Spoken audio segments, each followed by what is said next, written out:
بسم الله الرحمن الرحيم. الحمد لله والصلاة والسلام على رسول الله سيدنا محمد وعلى آله وصحبه وسلم. All praise is due to Allah subhanahu wa ta'ala. We thank Him and seek His help and blessing.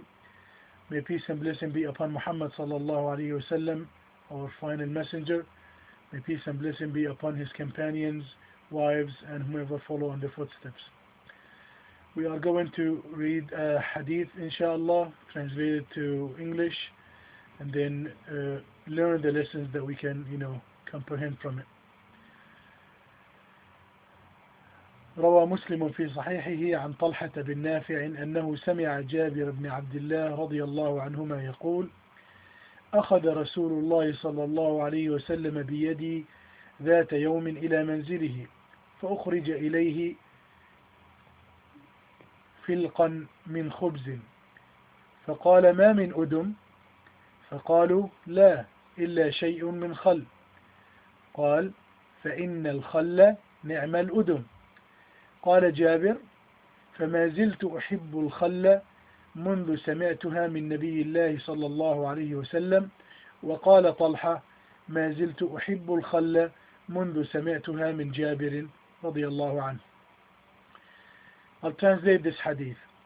This hadith was narrated by Imam Muslim rahimahullah in his authentic book Sahih Muslim عن طلحة بن نافع, one of the tabi'een, طلحة بن نافع.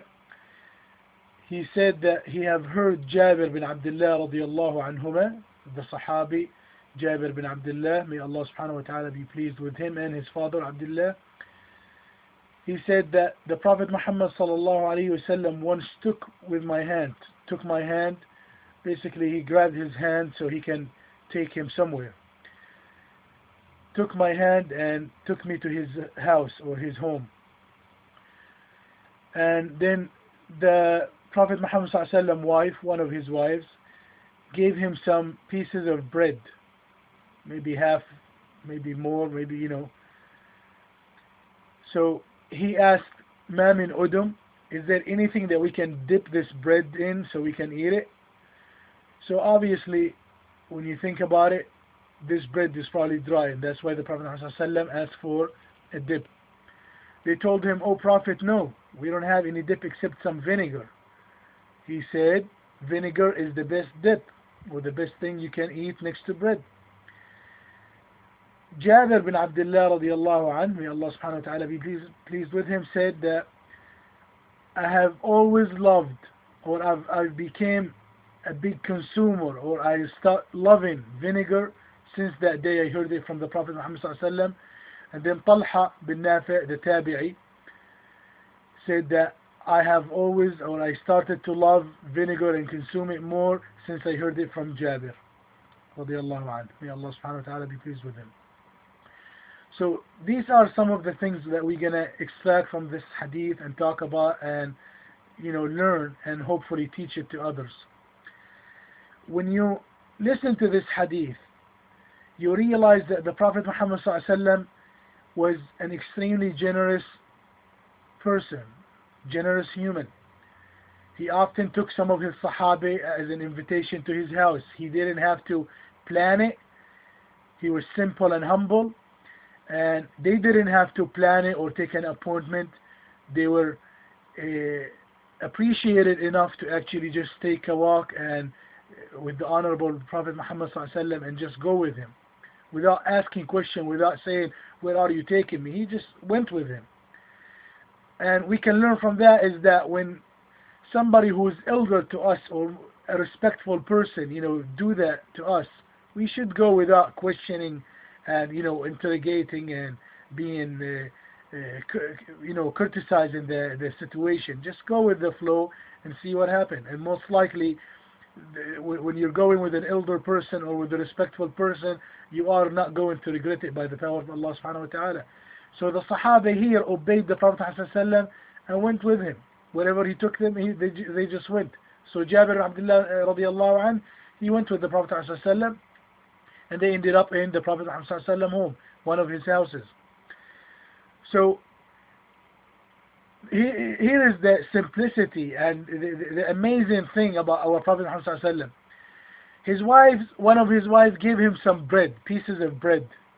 That's what they were going to feed the guest, Jabir bin Abdullah radiallahu anhu. Look how simple the meal is. Nowadays, when you go to an invitation, when you go to somebody's home, you're always expecting a big meal. You're always expecting different side dishes and different meal and some meat and dessert and fruits and vegetables and everything. So here, our honorable Prophet Muhammad sallallahu alaihi wasallam is inviting a Sahabi, an honorable Sahabi, to eat, and there was nothing but pieces of bread. Of course, this is ni'mah when you look at it. It is ni'mah. All food that Allah subhanahu wa ta'ala presented us with it and gave it to us is ni'mah. Whether it's fresh or day old or dried or whatever it is, it's still ni'mah. It's a sustenance. So the Prophet Muhammad sallallahu alaihi wasallam asked his wife, is there any dip? Udum in Arabic, ma yu'tadamu bihi, basically things that you dip your bread in, whether it's oil, vinegar, ranch dressing, whatever thing that we invented nowadays. But basically it's just a dip that you can dip some of the dried food in it, like bread or cookies, like ka'k, we call it in Arabic, which is like savory or salty cookies. Or sometimes you can dip some carrot or celery or whatever, like hummus, for example, is a dip, or in idam. So khal is an idam, things that you dip things in to eat, just like oil. So they told him, "Oh Prophet, no, we don't have any dip, but except some vinegar." So they were thinking that vinegar is not really a nice dip to present to a guest. But the Prophet ﷺ, when he heard that they have vinegar, he said, فَإِنَّ الْخَلَّ نِعْمَ الْأُدُمْ. Vinegar is the best dip, the best food, to dip your bread in, or. So in this, short speech I'm speaking to you in, I'm not going to talk about the medicinal benefit of vinegar. Doctors or the nutritional experts have done that, and you can, get that on the internet through Google and other. And there are probably some videos about the benefit of vinegars. I will not be talking about the benefit, but I'm going to be talking about something else. So when the Prophet ﷺ said the best dip is vinegar, Jabir bin Abdullah radiallahu anhu, out of the honor and dignity that he had and the beautiful respect to the Prophet Muhammad ﷺ, he started to love vinegar. He started eating it more, teaching others about eating it and consuming it, because the Prophet ﷺ loved it and liked it. Then when he taught it to the tabi'een, Talha bin Nafi' also started loving vinegar since he heard this hadith from Jabir bin Abdullah. So what can we learn from this hadith? The Sahaba and the tabi'een and those honorable generations, when they used to hear something about the Prophet Muhammad ﷺ, whether something he said or something he done or something he liked or something he disliked, they used to mimic it and copy it and apply it to their lifestyle and apply it to their life and take those words and put it into action. So they are the best of the best, and that's why in Islam we are supposed to follow Quran, the orders in the Quran, the words of Allah subhanahu wa ta'ala, and then the authentic hadith, the truthful hadith sahih and hasan and all the others. They are acceptable. And then the way of the companions and the way of the Sahabi, because they are the one who took the Quran and the authentic Sunnah and put it into action and show us example of how to be proper Muslims, how to be strong Muslim. He could have said, "Oh, I don't like vinegar," and some people say, "I don't like vinegar." Well, Jabir Abdullah radiallahu anhu, when he saw the Prophet ﷺ enjoying vinegar and recommending it and liking it, he started copying it. Because when you love somebody, you start, copying them. Unfortunately, when you look nowadays in our society, especially in the youth always copy and follow the famous. And who are the famous nowadays, unfortunately? Is it scholars? Are scholars famous? Our parents are famous? No. Unfortunately, nowadays, the singers, the actors, the dancers, those low-life people, and the youth are following them because they love them.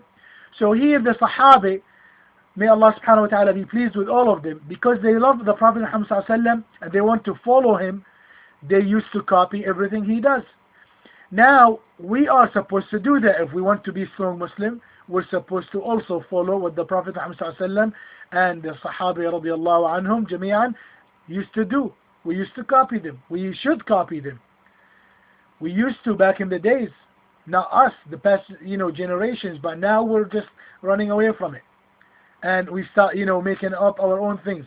So if the Sahabi followed the Prophet ﷺ in a food matter, imagine when he follows him in a religious matter. Eating vinegar is not a religious thing, except in some situation where you can make it into a religious matter and you can get good deeds for it. If you eat vinegar with the intention that you are eating it to please Allah subhanahu wa ta'ala by copying the Prophet Muhammad sallallahu alaihi wasallam sunnah, you will get good deeds for it, besides the medicinal properties in the vinegar and the benefit you will gain from it.